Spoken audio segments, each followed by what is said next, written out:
is Behind the Games from newoverlords.com, where we seek creators of all kinds to find out what's behind our favorite games.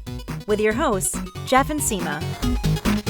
This is New Overlords Behind the Games podcast, and from chilly Chicago, I'm Jeff Ilimek. And from the also chilly Northeast, I'm Seema. Today we're joined by someone we've followed and admired for years now, David Staats. David is a senior systems designer at Crystal Dynamics, but we know him best for his work at Bioware on Star Wars: The Old Republic, the MMO that we spend a lot of time with. David, hello. Hello, thank you. It's good to be here. I'm really glad we got a chance to talk to you. We're still very deep into Star Wars: The Old Republic. We have our Star Wars: The Old Republic podcast still, which we've been doing for 9 years. So we've been connected and watching you and watching and playing your content for many, many years. One thing in particular that I'm excited that we're going to talk about today is Galactic Seasons, which for people that aren't familiar with the game is a battle pass type system. And it was originally implemented in April 27th, 2021. You were intimately involved and it continues. And for us, it's a very engaging part of the game in some really good, fun ways. Yeah. And works slightly, a little bit differently than some other battle pass systems out there that maybe aren't as engaging or are potentially annoying. Or more tied to monetization, maybe. Right. Yeah. More tied to monetization. But you've worked on a ton of other things as well. So we'll touch on a little bit of your origin story, which I'm excited to hear about. I know you worked at Bioware for many years in a couple different stints. You worked on the housing system, which is another really important system, I think, in a lot of games. But you also worked on some older games. Well, like they're not that old, but Infinium Strike, which was sort of like a space tower defense battle system, which was very cool. You worked on Breach, which was an action RPG, and you're working on new things now, which we're not going to talk too much about, but we're certainly going to focus on Star Wars a ton. So thank you and welcome. Again, as we said, we're fans. But for the people that aren't familiar, why don't you go through a little bit of your origin story and how you got to Star Wars: The Old Republic and Bioware and the things that you're doing, the things that you did with that. Yeah. Well, again, thank you for having me. It's very, very nice to be here. Why my origin story? That's a story. It really all kind of started oddly enough with Star Wars Galaxies.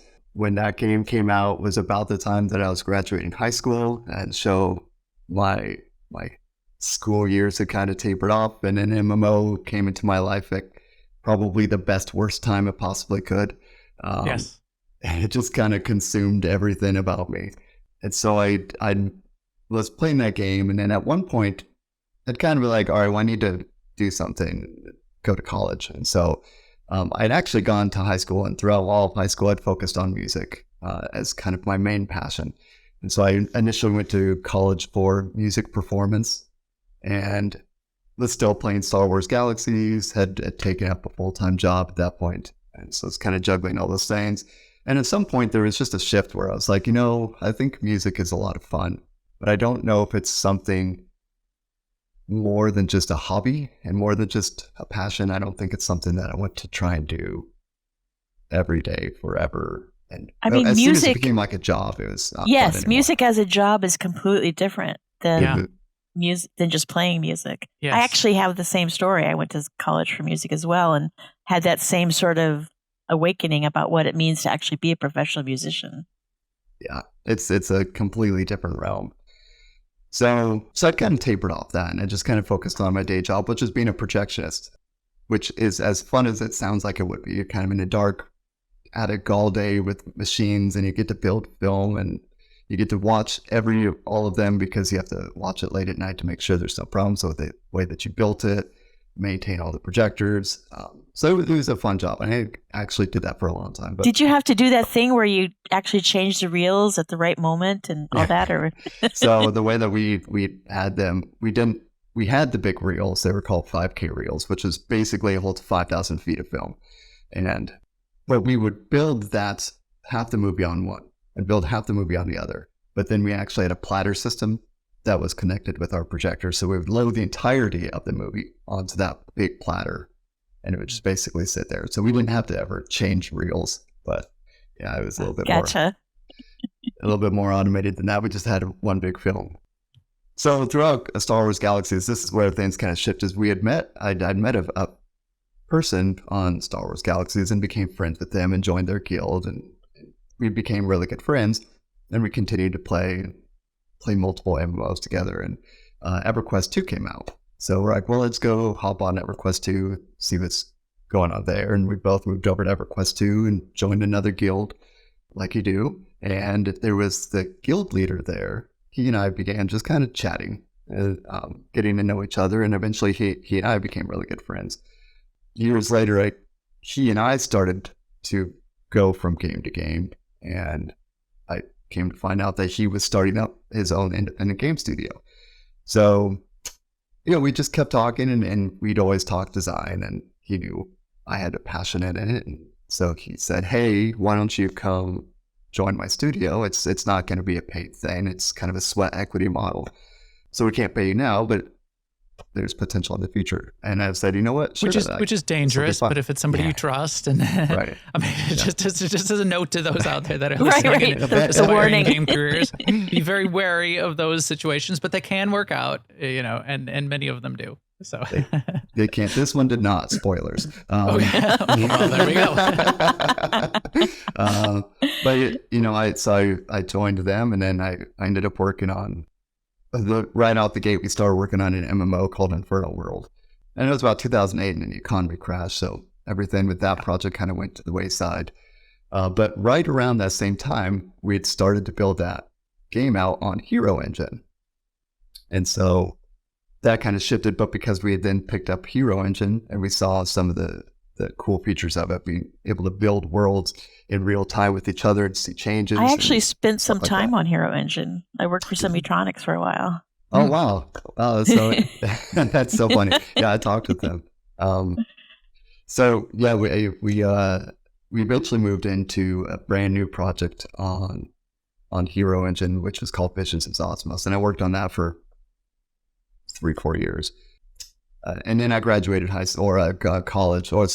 During that time, I'd gone to the Art Institute, and I decided now that I'm kind of making games, I'm going to try and make this a career. So I went to the Art Institute for game art design and focused on that.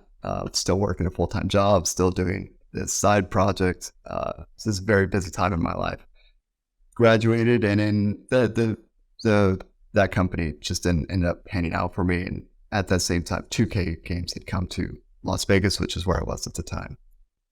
So I took a job with them, started with QA, and kind of moved throughout. And I remember when Star Wars The Old Republic came out, I was an avid fan. I was like, oh my gosh, and I stood in line at GameStop. Especially coming from Galaxies, where so many people, so many Star Wars fans were in Galaxies, and so many Star Wars The Old Republic fans think fondly of Star Wars Galaxies. So yeah, that makes a ton of sense. Yeah, Star Wars Galaxy still holds a spot in my heart. But so I was really excited about a new Star Wars MMO. Always had been a fan of Bioware, so really excited about what the potentials there were. And stood in line at midnight to get my collector's edition the night it came out. I still have that big box that I bought. That wasn't one that I got from Got mine work. right there. There it is, right there on the shelf. I love it. And so I was working, I eventually left 2K Games and joined another small studio called Codex Worlds. And that was kind of founded by some people that I knew, a former instructor of mine. And that's where we did Infinium Strike. And so I worked with them for about 10 months. And during that time, I'd moved from Las Vegas to Austin, Texas, with the knowledge that the Bioware team was here in Austin, that the SWTOR team was here in Austin. And I just thought to myself, wouldn't it be cool if I could land a job with Bioware Austin and work on SWTOR? And so the only way that I could potentially do that was to move here. So we just picked up and we moved, and we said, let's see if this happens. And I just kept my eye on things. And lo and behold, the design position opened up one night, and I saw the position open. It had a design test associated with it, and I think I saw that design test at 11 p.m. and I stayed up all night working on the design test to get my application in by 7 a.m. the next day. I would hire you. Yeah. And I got a call back, and they said, hey, let's talk. And so the rest just kind of evolved from there. On that in particular, just because I'm not that familiar with what a design test is. What is that? What is a design test in general? I mean, if you give away the good trade question. secrets of that one in particular, but it tends to be. So there's multiple. It tends to come in multiple forms. One of them is kind of just theoretical design, like if you were going to implement something, how would you implement it? What impact do you think that it would have? Some of them are so it's kind of picking your brain. It's kind of with essay questions. Exactly. Yeah, they kind of put you into a vacuum and say, I just kind of want to know how you think and what is your thought process, and can you, when you're designing something, can you think of what the potential flaws of it might be? Right. Can you think of solutions to what those may be? Can you identify what those things might be? So, and then some of them are technical, right? And they'll ask you to go into an editor or an engine and build something out to kind of demonstrate your logic flow and the way that you think about approaching design elements. Interesting. Really interesting. I mean, I'm familiar with, I've been a developer or tangentially related to development. I was a hardcore developer back in the day. Let's say that. I have not really interviewed for a development job for a while, but I'm very familiar with the development process. And you could be writing sample code, lead code, puzzle type things. You could get up on a whiteboard and be asked to sketch things out. I've done that when I interviewed for Microsoft. I did that and I was in consulting, but I still did coding puzzle stuff on the whiteboard. But it makes sense that it would be the same for design or for the other elements of the discipline. And for art, I know there's a portfolio and you're showing off your art assets and your technique. But for design, I didn't really think about it. I didn't really put it together until you mentioned it. It makes a lot of sense. But yeah, that's interesting to hear. Yeah, and design is kind of a weird thing to go into because you don't have that like art portfolio, right? You can't just be like, here's my art. This is what I'm able to do. Because so much of design is not tangible, right? You have to get in, you have to feel it, you have to play it. So even when I point to videos, I say, that's what I did. You take that with a grain of salt because unless you actually played it or felt it, it's hard to grasp what that means. Right. Maybe if you had like a series of the design specification documents that showed the evolution of the process and the thought process between them, and here, read all of this, and maybe you'll get some sense of what I did for design. That's interesting. So, Hero Engine, you mentioned that as well. That's what Star Wars: The Old Republic is based on, or was based on originally, right? I'm sure they've. I mean, it's still Hero Engine code under the covers. They've probably taken the source code and evolved it from there. Did that figure in? Was that something that came into play when you interviewed at Bioware? I don't know for sure, but I could presume. But you had it on your resume, probably. Yeah, so. Someone coming in who has Hero Engine experience, who has that, right? Right. No one, right. Like you would expect Unity, you would expect Unreal, but someone coming in and saying, yes, I've worked in Hero Engine.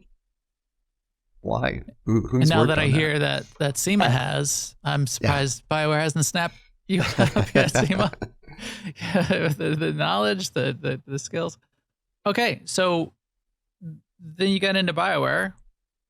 You've done a few things at Bioware. So, we're going to talk the most about Galactic Seasons, but what across the breadth of things that you did at Bioware, what were some of the most fun things you did in terms of design and things you were working on? Yeah, it kind of varies because there was two distinct points of my time at Bioware. One was when I first joined was 2014. So that was right after Strongholds came out and right leading into Shadow of Revan.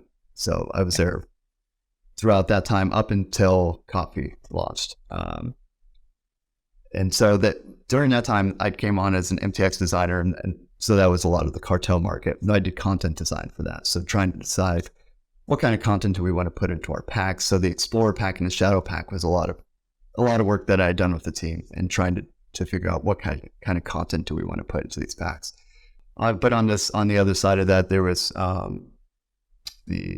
things that I did like the improved mounting, right? And so that was just some legacy perk that I was like, you know what? I've been playing this game. I really don't like to stop whenever I want to pull a mount out. So I just, I was like, I pitched, can I just implement a way for players not to stop?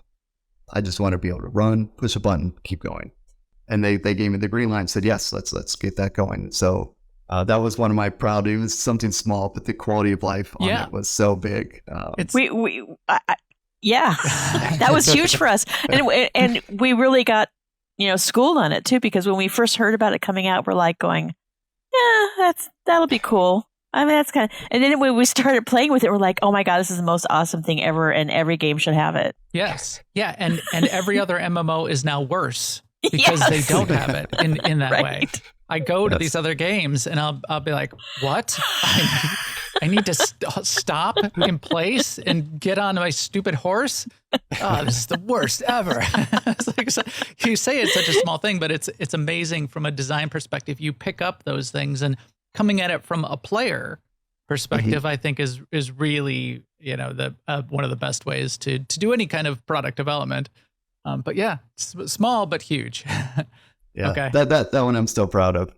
The Almond Stronghold was one thing that I actually worked on a lot. So I laid out the initial design for what that area could look like. The art team rocked it, but I kind of laid out like, oh, maybe there's a path here, and there's a big entry here, and it leads to smaller areas here.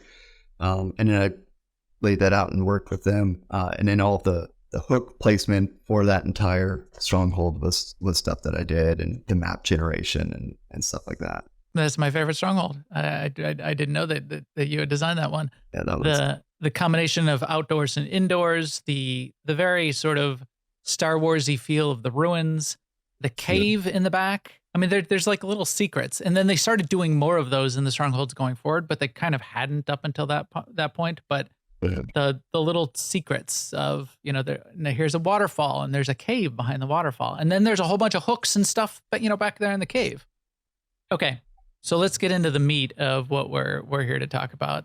This idea of Galactic Seasons, and why don't we describe for people that aren't familiar what the Galactic Season looks like in Star Wars: The Old Republic? Because you can say Battle Pass, but Battle Pass means a lot of things out there in the marketplace today.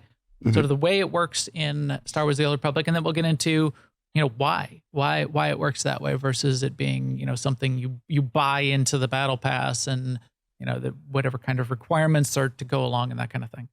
So how did it come about to start? And who decided that it would be a good idea?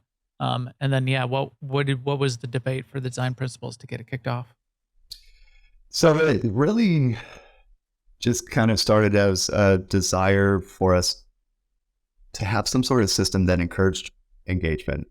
It was kind of a mix of an engagement system and a loyalty system, and how do we present that in a way which is meaningful for players and which can drive them to come through. So it initially started, it was something that the team had always kind of wanted to do, and we toyed with in the past.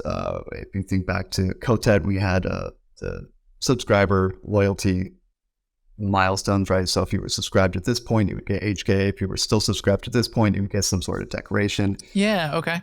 Yeah, so we played around with the idea before, and we wanted to kind of just take it to another level. And this is 8 years into the development of the game too. So it's a great time to introduce that kind of system, because there's a ton of content, and there's a ton of content that new players to the game and even existing players might forget about.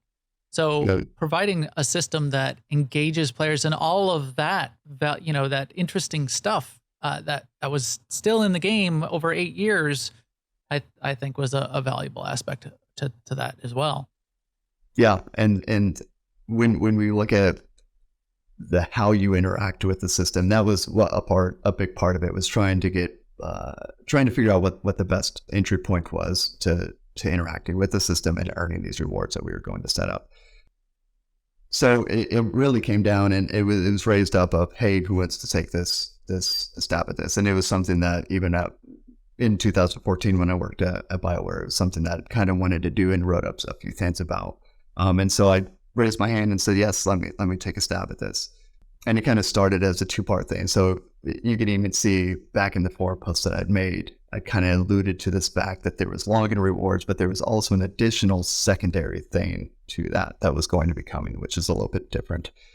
So login rewards is kind of the first step of that. Yep. And we wanted login rewards to be something that, again, drove kind of daily participation, but we didn't want it to ever have a negative connection or negative feeling, right? And so that definitely set the tone for how we approached it in terms of a design philosophy, which for us ultimately ended up being kind of a punch card at your own pace. Yeah. Kind of multi-punch card calendar thing. And almost no way to miss. I like login rewards. There's no way to miss. I mean, there are other MMOs out there, like Elder Scrolls does this, where the coolest thing comes on the 21st day of that you log in during the month. But if you don't log in 21 days during a month, you miss that, and you can't get that cool thing.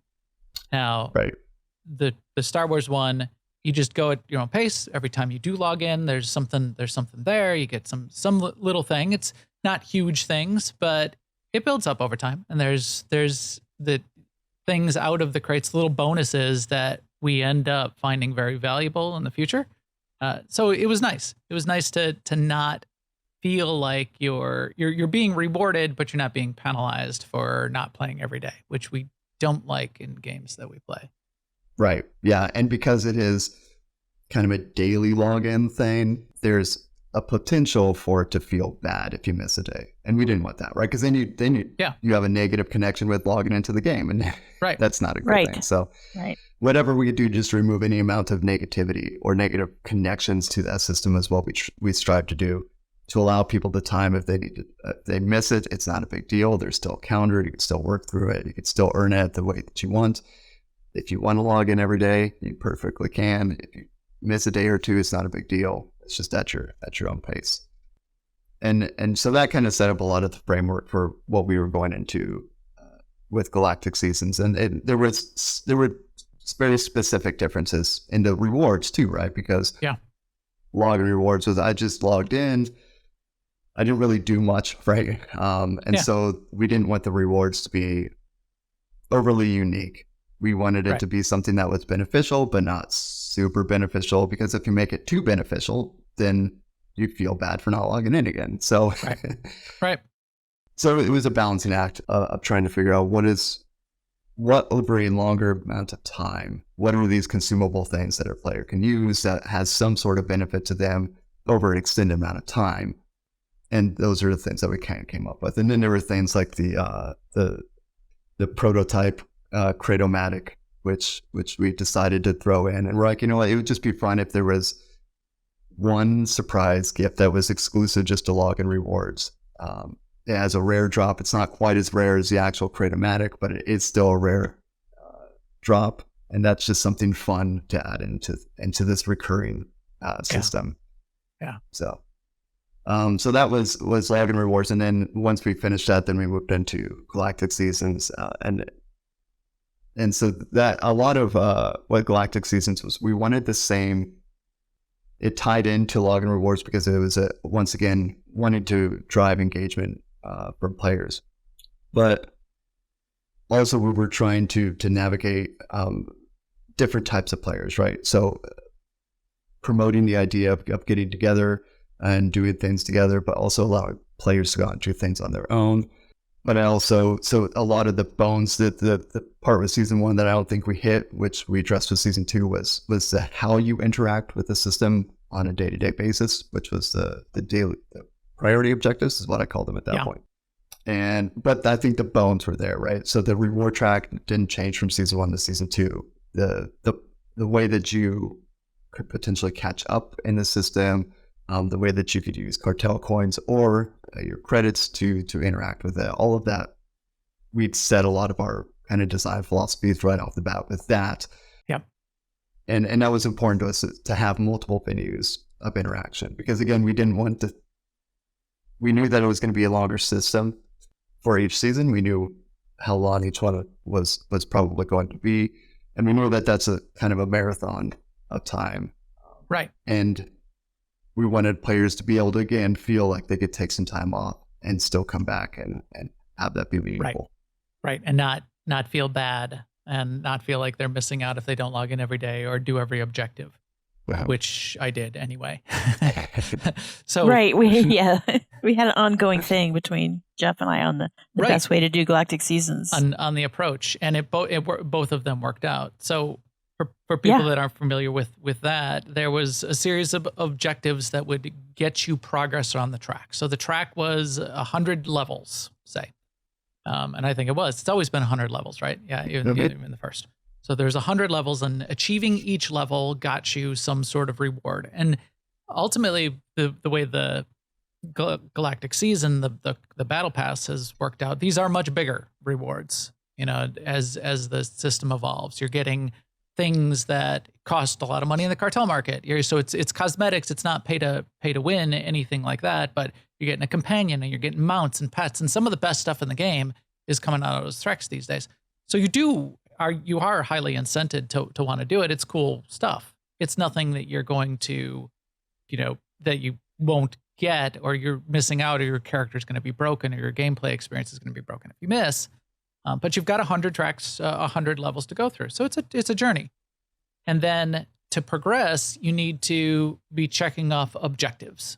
And some of the objectives just sort of come naturally, which we liked. We liked that you could just go in there and play the game, and you'd be making progress, because you wouldn't even notice that it happened to be an objective, but it was an objective.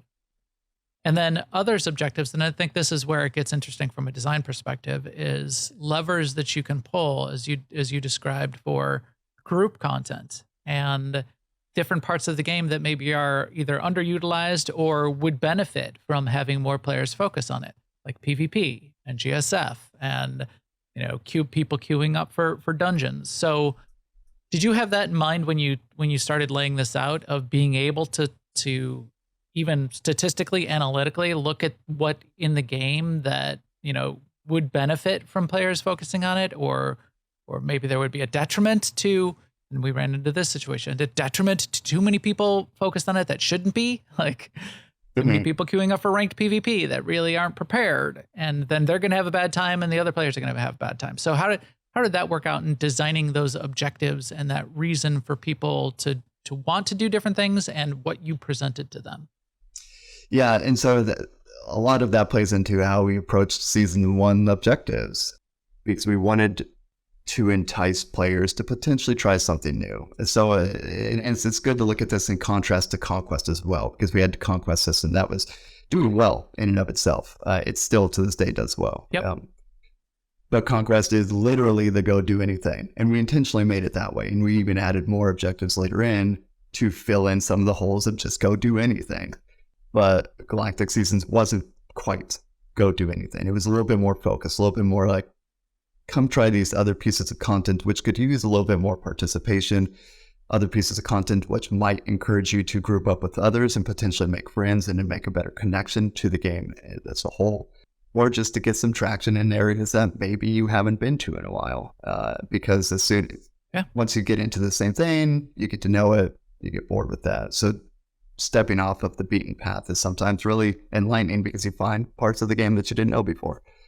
So with Season 1, that was the intent with the objectives, was to try and do that. But we also were very cognizant of people grouping up in spaces too much. And so that was actually why we randomized it and said no player will have the same objective, because it was going to be random. So 2 players could, but it was not everyone having the same one. And that was with the intent of trying to not clog up specific areas of the game, because everyone's at that point on that day, which didn't really work out in the long run. And it was because the point ratio for the objectives favored daily participation over the weekly participation.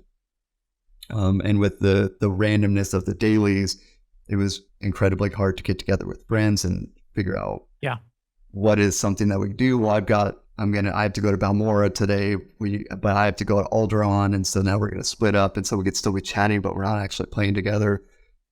So there was that problem, but then there was also the problem of, because the point distribution was skewed so much towards daily participation, that players favored that method, even though we'd balanced the whole season to allow a player to not do that. Right. But players like to find the min-max way to complete their season as fast as possible, and that ended up being daily. Which, and players do this incessantly. If there is, Yeah. and we've argued this over the years in many games, if there is a more optimal way to do something, even if it's the most boring thing possible, there will be a significant subset of players that will go play the game that way, because you get done 2 seconds. You're doing a thing for 58 minutes instead of 60 minutes. Yes, my character has to smash their face into a brick wall instead of like flying spaceships around and having fun, but it's more efficient. So you would be dumb not to do it that way. And people, Right. how do you design around that? I mean, in anything, in balance of content and abilities and gearing, and how do you design away from players trending towards doing it the worst way possible, because Yeah. it's the Because then they go away with the idea that the game is boring. right, because they Yeah. made it boring for themselves. Right. It's a tricky thing to balance, and in some cases you just know that is the way that players will do it, and you give the player that amount of agency to make that decision for themselves. But there are ramifications of that, and you're correct, because it means that a player could potentially burn themselves out, and that's what we don't want. As a designer and as a player myself, I don't like to engage with systems where I feel like, now I'm burned out, now I don't care, and I don't even want to deal with the game anymore. That's not good across the board, right? That now it could be a game that I love, and now I'm burnt out on it, so then that's sad. But then also as a designer, if I have players who get to that point, that's sad for me as a designer, because I want you to enjoy the design and to engage with it. So it's a tricky thing. And with season 1, I don't think we quite hit it. And so that portion of it was really our focus, and specifically my focus that I took out, because a lot of what my design philosophy was with Galactic Seasons was to be a system that didn't make you feel like you had to constantly go 100% at it. Right. But with the objective implementation, that ended up being the case, and players went to 100% on it. And I was like, no, don't do that. It's fine. You could take these days off. And so a lot of the feedback initially was, that we leaned super heavy into dark design patterns, and that hit me personally. Because that's what you were trying to avoid. That's what I was exactly trying to avoid, and inadvertently ended up with that same outcome. So I think it was within the first week of season 1 launching, I'd already began working on revising that specific aspect of season 2. So it was the very first thing that I took up. The objective system itself needs to change drastically, because it's causing a friction point that I do not want to continue to support. Right. And then there was other valid feedback in that as well, like being able to schedule time with friends and stuff. Right. And we'll definitely focus on that, because that's a part that really works well for us. But you've said a couple terms here, which I think are important, is the agency versus urgency, giving players agency, and in some ways, the bad terminologies, but the rope to hang themselves with, or the gun to shoot themselves in the foot with. You want to give them agency to be able to do it how they want, but if the objectives are there and everybody's feeling forced for whatever reason, even if it's not really forced, that maybe the objectives need to shift, but the agency being there to go about it how you like is something we all really enjoy. And I think continues to persist in the later evolutions of the system, and having here's 10 objectives, but you only need to do 7, and only 7 count. So go ahead and do them all if you want, but 3 of them won't even count at all. You couldn't even do them if you want, and you don't even need to do 7 to get your weekly objectives done. I think that's a really interesting way to go about the agency part of it, because then you're almost presenting a decision of, you don't need to do everything. And not only do you not need to do everything, but if you want to flip it around and say, what do I get to pick to not do out of this list? That's an interesting bit of agency then. You're giving yourself that break then as a player mentally to say, but I don't want to do PvP this week, and I don't need to, and I get to not do it. How does that affect the fun that I've presented to myself? Mhm. So that gets into this evolution, and then also the group content. So talk about that, the aligning the objectives, the getting rid of the randomization, and then us being able to group up on some of these bigger things and the point totals associated with them. Yep. So there was the kind of like, again, the core skeleton was kind of there. We knew we wanted some daily, we wanted some weekly, but with season 1, it was favored at daily participation, with weekly being lesser. And so when I looked at how we shift this, all the points of feedback that I took, I want to be able to schedule my time with my friends, which means that we can't have randomized objectives, but that also could potentially run into the design challenge that we had with season 1 of, if everyone has the same objective, they're going to clog these areas, and then frame rate goes down and performance goes down in these specific areas. So how do we focus that?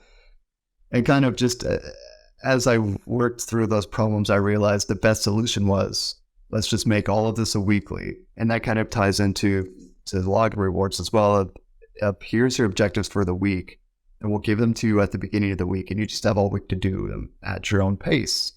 And everyone's going to have the same objectives, and now you can align that time with your friends and figure out when you want. Are there specific objectives that you want to do on your own? Are there objectives that you want to do with your friends? And then we can schedule those out because we all have the same objectives. Right. But then we still wanted to encourage, it's still an MMO, we still want to encourage players getting together. We still want to encourage specific game modes, PvP, GSF, so on, like those. So everything was basically balanced out in its point distribution for time and effort required for a specific event. So if it was something like taking your companion to Tatooine and taking down 50 bugs or whatever, you could do that by yourself. It's something that we kind of time out how long would it take a specific player to take down 50 of these, and then based on that, this is what the point distribution is, but also determined how many of those enemies we were asking a player to defeat, versus something like GSF, which is going to have a queue time, which requires multiplayer. Right. And so those, because it's multiplayer, because it has a queue time, that raises the challenge on it, that the potential to fail in a specific thing. And so that raises the balance points up a little bit more, which meant that the points for those specific objectives goes up. So that was kind of how I approached that specific aspect of it. But again, the whole goal was, let's just flip all of this to give the agency to the player. Here's your objectives. You have a week to do them. And that's what drives that urgency, right? You do have time, but there is a point where these are going to go away. Right. But even if you miss a week or 2 weeks, there's time built into the season as well, which, again, urgency in here's your weekly objectives and here's the end of the season, but a lot of flex, a lot of flex of opportunity. Mm-hmm. Now, you mentioned it here, and Chris Schmidt has talked about it, this idea of dark patterns and avoiding dark patterns. And to me, anyone that talks about Bioware in terms of implementing any kind of dark patterns is not paying attention, because I do not see that in any way in anything that's been implemented. And to me, really, dark patterns is when that kind of fear of missing out and agency and lack of agency and urgency is implemented such that they're driving a player to do something that they either don't want to do or would prefer not to do, or in the worst cases, in the most obvious cases where it's bad, is to drive them to pay money. It's fear of missing out of a thing to drive them to pay money. And that's not the way this system works. Yes, there's a catch up, and you can pay some cartel coins if you wanted to catch up, but the rewards aren't even that dramatic or big. There's no pay to win. There's no reason that if you miss out on the third armor set for the companion, the third cosmetic look by the end of the season, is not a really big deal. So I don't see that. The flip side, which just sort of came to mind when I was thinking about dark patterns, which I think is the approach that you're taking, and nobody really calls it this, but it's like light patterns. It's it's you as a designer, and it's the game, and we have talked about this in the past, is the game tricking you into having fun. And if the game tricks you into having fun, yes, you got tricked, but you had fun. Right. Yeah. That is something we've talked about a few times. Right. If you get fooled into having fun, you had fun and enjoy it. And that's sort of the payoff. So have you really thought about that in terms of those light patterns? Here's a lever we can pull, and we can tweak it to the point where people are going to group up, and we know this is a fun thing to group up on. So we're gonna tweak it in that way, or have it just? I mean, is it less? I don't want to say nefarious, but less designed around a pattern, which is going to produce these kinds of results in player behavior. Yes. So it's not, I don't think it's as cognizant of us to think of that, because I think ideally we would just be hitting that, but it's very easy to fall into a dark pattern than it is to maintain out of it. And so at least when we were looking at Galactic Seasons, we were very cognizant of dark patterns and trying to avoid them. And if we felt that we were falling into it, we would purposely pull ourselves back out. But there are things, I think, such as one of the best points of feedback that I saw throughout both seasons was people saying, I've never really given GSF a try. I've now tried it because of Galactic Seasons, and now it's one of my favorite parts of the game. And that to me felt really, really great, because it's opening up a whole new section of the game for the player who, for whatever reason, maybe just never saw value in going to try it. And now that they've tried it, they have a whole other progression system that they could engage in, a whole nother game mode they could engage in, something else that they can meet other players in. So that was one of the highlights of seeing people say those types of things. And GSF was one of the stronger points of people saying, I've never really tried it, but now that I have, it's actually a lot of fun. Yeah, we had several people in the guild who, became devotees because of Galactic Seasons. Right. And we have once every other week or so, a GSF night as a result, where people are going out and flying. That's awesome. Red Squad standing by. That I think there's also an opportunity there for a design perspective for something that is like, one of the things about GSF is there's a high learning curve. You have to get in there. You have to do, and my view of it, especially when it first launched, was you have to almost do a dozen matches before conceptually in 3D space you understand where your ship is and where the controls are going to take you headed, and why you need to be targeting before you shoot targets, and how your weapons work. So a dozen matches. That's a long road to really feel comfortable that you now understand you're not slamming into an asteroid every 5 seconds. I think Steam is still at 6 rounds. Not as comfortable, right? 6, slamming into asteroids. But it's more like 6 times the first round. still, because I do like once a year, maybe. But if there's a pattern or a set of objectives that slowly introduce a player to different parts of a system, and GSF may not be the best example for that, but I wonder if that's a tool where these kinds of battle pass systems or journey systems or journaling systems in games can bring a player into something new where it does have a big learning curve, but you're taking baby steps and you don't even notice along the way that you're achieving that learning curve. Yeah. And I think ideally in most games, that's the kind of learning curve that is implemented. It's a little bit trickier to do with some systems in an MMO, but you would see in like a single player game, right? You would see this progressive element of teaching the player a specific thing. Like if you think of a Zelda game, right? You get like, you go out, you get this like boomerang, and they're like, cool, you have this boomerang. Now here's an enemy. You go use it on that enemy. You're like, okay, now I kind of understand how to use it. You go throughout this dungeon, and then they get to the boss, and they're like, all right, here's this boss. You need to use a boomerang to defeat it. We're not going to detail that too much, but now you have to take everything that you've kind of learned with the use of this thing and use it in not just practice, but in execution now.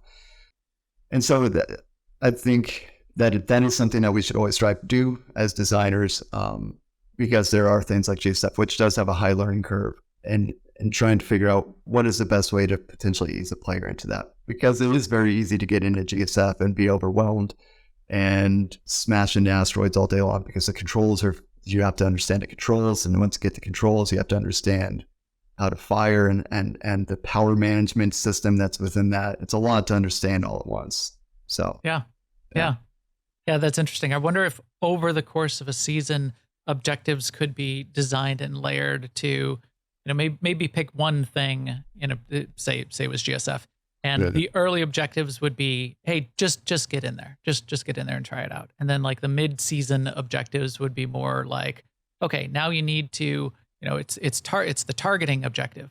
Target 5 different enemies in a match, and get hits in on five different. Okay, well now you've like taking objectives and layering them throughout a season. You'll be bringing that subset of players that are paying attention to those through a learning curve. I think that's kind of a potential concept there.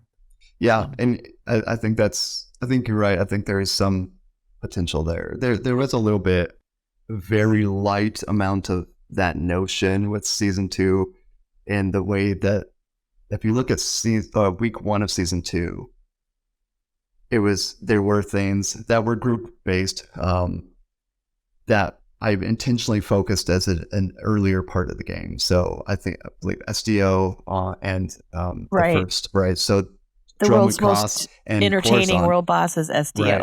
Right. They showed up in week 1, and that was very intentional, because a new player coming in, if they come into the season, that's going to be where they will most likely get. It's those world bosses, because that's around the level 15 range. Yeah.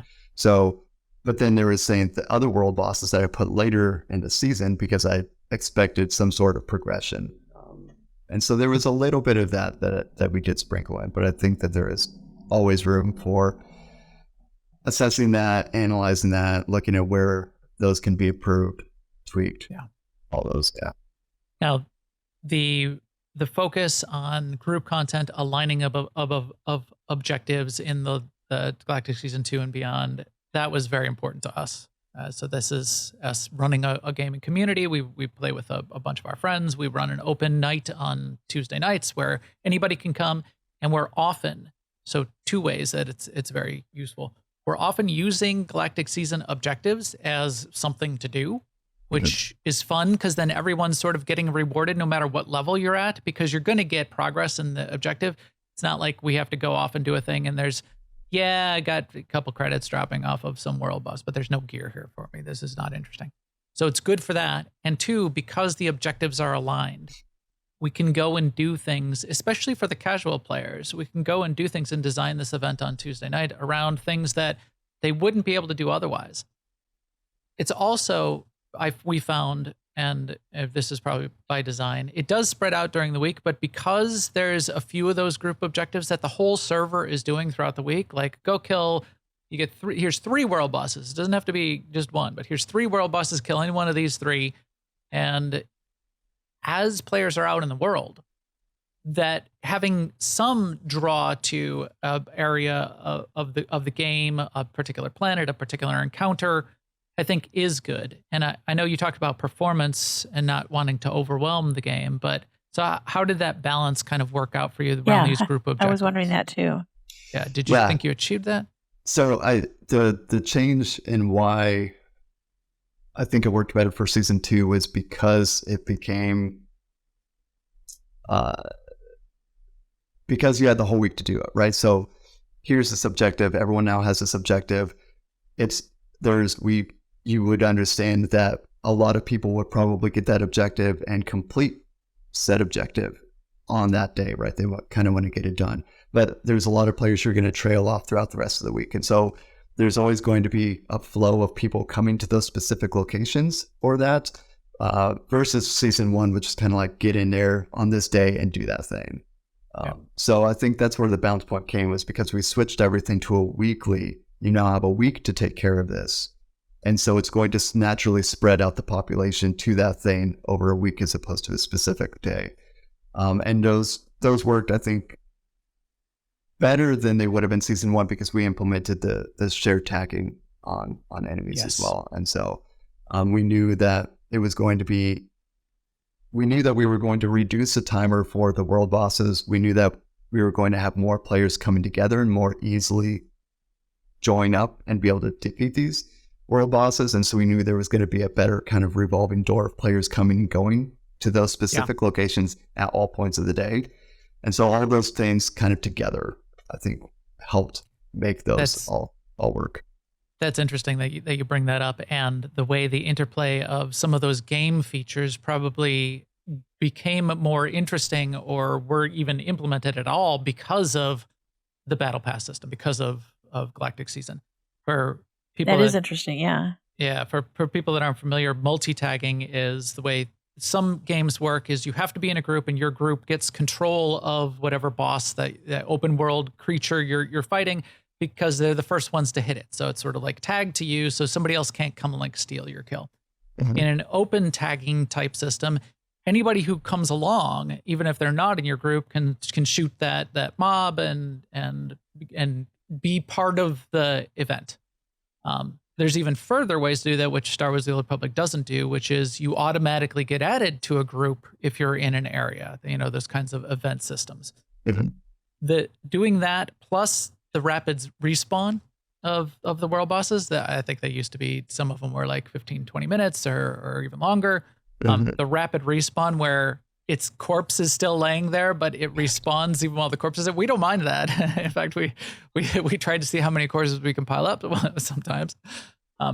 Those kinds of features being added to the game because it's so important and useful to the Galactic Season still makes the rest of the game really fun and useful as well. So, do you have a perspective? Were they added just because of Galactic Seasons? Some of these things were on our wish list forever. So, well, yeah, and they were actually on ours for a long time too, eternally. But no, something like shared tagging wasn't actually added for Galactic Seasons. It was something that I knew was coming because all of us we'd all wanted this to be something. The whole point of it was we really wanted to remove the friction that was happening between players, because in an MMO, other players should not be your enemies. They should be your friends. Yes. And so what we were seeing a lot, and especially with new players who don't know any different, was you would come on to Tython, let's say, and you'd find a mob and you'd start running over to them, and then someone who's just farming or whatever would force sleep into that mob and take them all out. And you're like, oh, okay, well, I guess I'm going this way now. Yeah. And it kind of immediately makes that other player the enemy, a competitor and the enemy, which and they never should be, right? That's not what the behavior that we want to entice. And so we knew we wanted to go over to shared tagging because we wanted to remove any friction points of players interacting with each other. So if I'm taking down an enemy and someone else comes and joins, it only benefits me because it makes the fight go by quicker. And now maybe I spark up a conversation with this player, and who knows what comes from that. But it's in a positive frame of mind as opposed to sparking up a conversation with them hostily and be like, you took my kill, right? So we knew that was something that we definitely wanted to do. And then because I knew that was coming in, that helped enforce how I wanted to set up the objective for those specific things to help bring players together at those points. The playing off of each other, those features playing off of each other makes a ton of sense. Yeah, I see that as kind of a shift too, because there was an idea in MMOs that friction was a type of player engagement and not necessarily to be avoided. Yeah. Right. Yeah, I mean, I remember the days of EverQuest 2, right?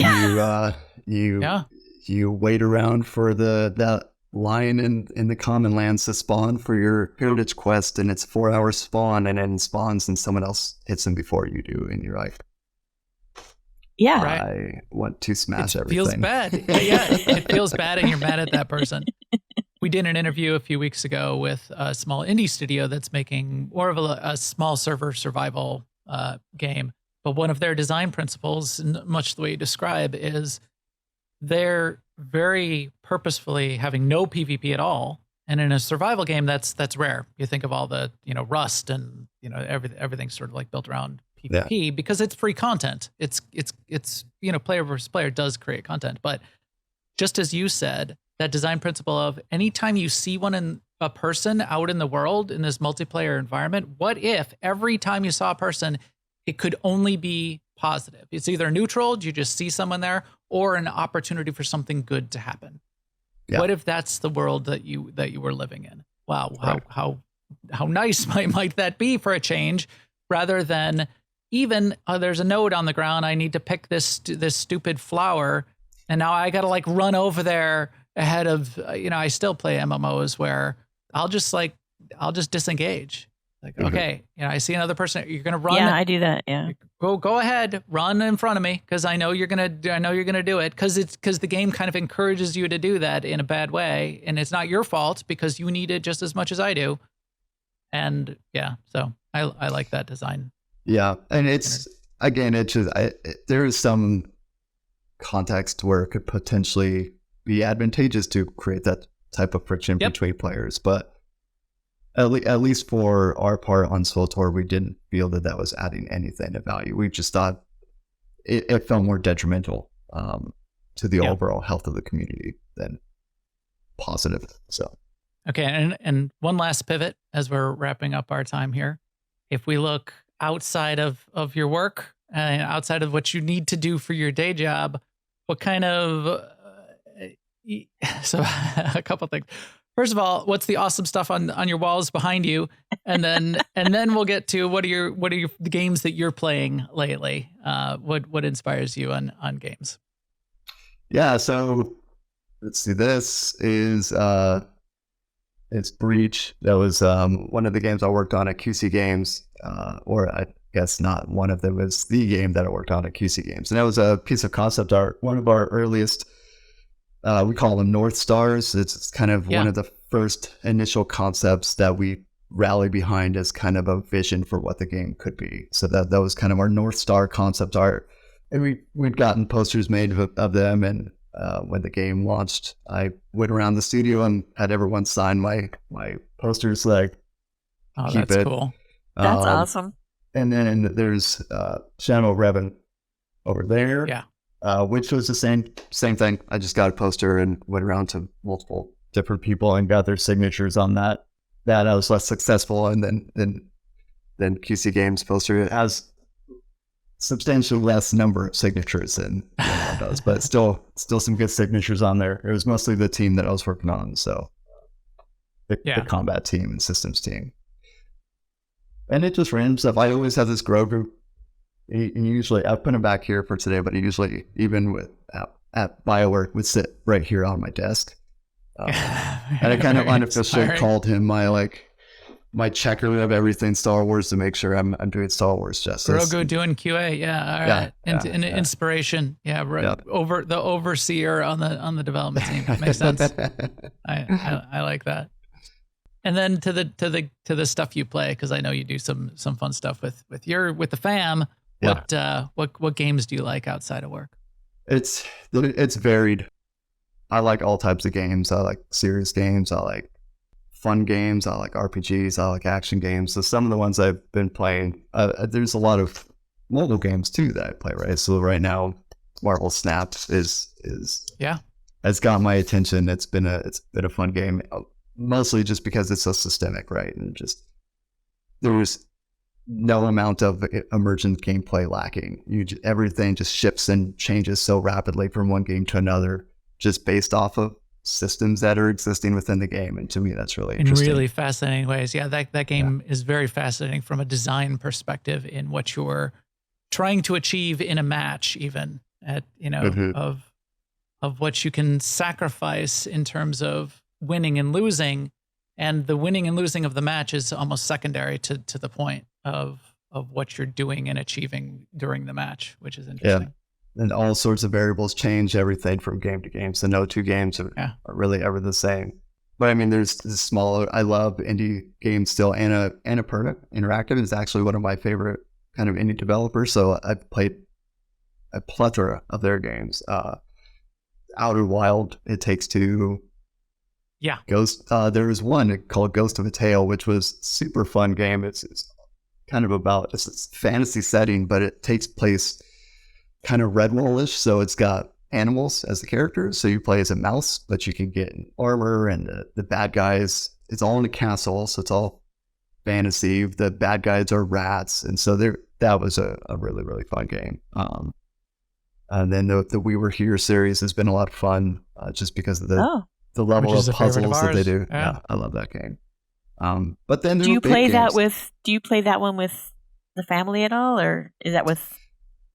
No, most of those end up being with a friend of mine who used to be my old boss at QC Games. So he and I became good friends, and we still chat all the time and play games all the time together. But then there's like the big box games, right? There's when we put out Mass Effect, the remaster one, I played through all those again, and Elden Ring was a great game. Cyberpunk was a great game. Yeah. So we all love games and in the industry. That's why I would imagine if you don't, you probably shouldn't be here. And sometimes you question that. It's at the executive level and the investor level in some of these places. Like, no, I don't play games. I just put my money there, and if my money doesn't make money, then it's not worth it. No, that's not what this is about. We do this because we love games. Yeah. All right, David, this has been amazing. I know you're at Crystal Dynamics now. That's a place that many of us in the gaming industry love. So we're going to keep watching very closely on what comes out of there in the future. As we said at the beginning, you're someone we've followed for quite a long time. We like the work that you've done because we continue to be in there and engage in that stuff every single day. So thanks so much for coming on, and thanks so much for all the work that you've done over the years. And we hope to stay connected and hear and see more in the future. Yeah, yes, thanks for coming on. It's been fascinating. Thank you so much for having me. This has been a New Overlords production. For more, please visit newoverlords.com for video, subscribe and feed links, and other ways to help the show.